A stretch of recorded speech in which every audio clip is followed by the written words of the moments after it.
రాష్ట్రంలో వరదలతో ప్రజలు అతలాకుతలమైతా ఉన్నారు. రాష్ట్రంలో యూరియా దొరకక ఎరువులు ఆగమైతా ఉన్నారు. ఈ పరిస్థితుల్లో అసలే మాట్లాడాలా వద్దు, వాళ్ళు మాట్లాడమనండి. మీరు సభ ఆర్డర్లు పెడితే మాట్లాడతా, లేదు వాళ్ళు మాట్లాడతామంటే వాళ్ళకి మైక్ ఇవ్వండి, వాళ్ళు అయిపోయినాక నేను మాట్లాడతా. మంత్రి గారు, స్పీకర్ సార్, మీరు ఈ సబ్జెక్ట్ మీద 4 రోజులైనా నేను మాట్లాడడానికి ప్రిపేర్డ్ ఉన్నా.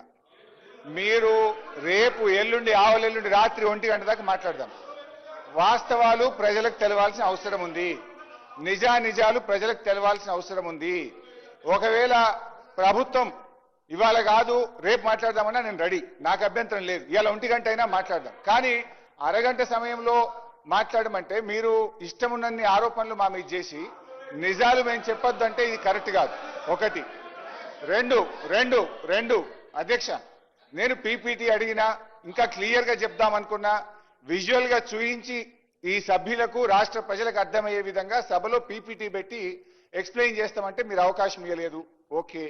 3, నిన్న బీఏసీ మీటింగ్ లో మనకు రాష్ట్రంలో ఎరువులు దొరకక రైతులు అల్లాడుతున్నారు.